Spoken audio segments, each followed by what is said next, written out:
Good evening. I wanted to talk about something I think is gone overlooked. So, if we talk about people who have connections with corruption or collusion in politics and so forth, we don't talk about other things like mental illness. And I've said before, I'll be making some videos over time. And this one is about the American Psychiatric Association, the APA. To start off with, they were founded in 1844 in Philadelphia. I find that interesting because, as we well know, Freedom Hall, Philadelphia, or Independence Hall, sorry. Declaration of Independence, and they chose that. And I don't think that's an accident, by the way.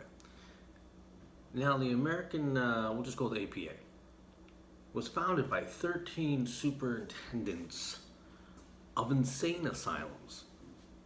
So, would you trust a psychiatrist who belongs to an organization which was founded by people who created or were in charge of structuring insane asylums? I find that curious. Now, I know you're thinking, well, that was 1844, things change over time, they could be better and understand their past. You would think so. Not so much.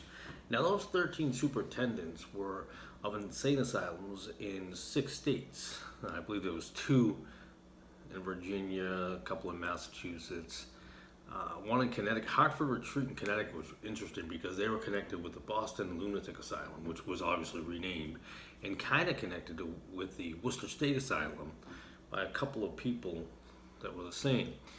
We're going to get into that further down the road. And by the way, the couple in Philadelphia were founded by Quakers. I'm just saying.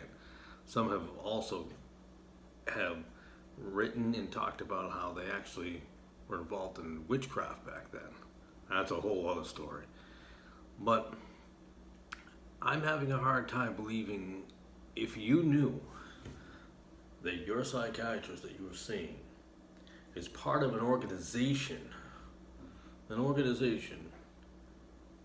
that was founded by men who were involved with insane asylums.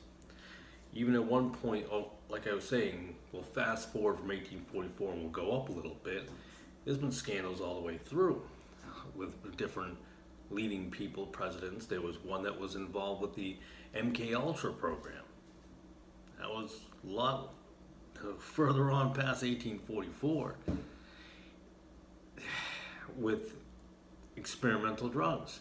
Did you know at one point, it was in the 2000s, 2007, I could be wrong, that 28% of their revenue was from drug companies.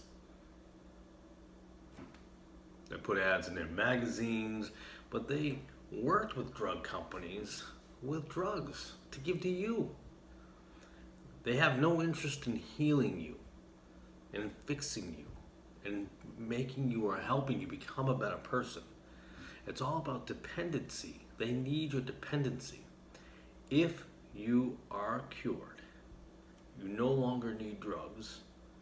That's a $1 billion organization. You no longer need the psychiatrist. They're making good money. Those aren't needed if your problems are fixed. Think about that for a moment. I find that interesting. So, to me, it's kind of curious. 1844, before the Civil War happened, and not too long after insane asylums were really created in America. Now, we're talking about the United States of America, not England, although there was a gentleman from England who came over here at one point in the 1700s and said, you needed insane asylums. That seems to be the least of the problems. And I'm thinking, how many crazy people who are walking around?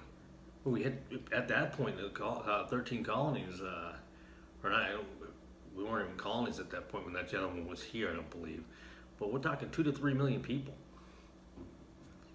I'm having a hard time believing that there was that high rate of people walking around. Peculiar people, I think they would call them in that time back then. But I don't want to make this video long because there's many videos that I'll be putting forth as I go along. But Do you trust an organization that was basically founded out of the founding or the beginning or structuring of insane asylums? I have a hard time believing that if you had that information, you would still be involved. I think people say, hey, I didn't know this or this. I didn't know that senator or that person was involved. Had I known, I wouldn't have been involved if I'd known. Well, here, I'm letting you know now. Just some simple guy. Just an ordinary dude. 1844 they were founded. 1844 in Philadelphia, the home of the Declaration of Independence. And I think that's no accident. Satan's been at it for a while in this country. He's been at it for a while in the whole wide world. So I'm going to give you more information of some of those people because this video could be longer and I know people have things to do and I don't want to take up too much time in one video. I want to put a few out there that way you can catch them when you have time. Sometimes when videos are too long, we start to kind of drift off, and I don't want that to happen. Because I feel personally that this is very important for people, especially in the world we're living in now with all these mental illnesses, whether real or perceived. So, thank you for tuning into this video. I appreciate it. And as always, God bless and have a beautiful evening.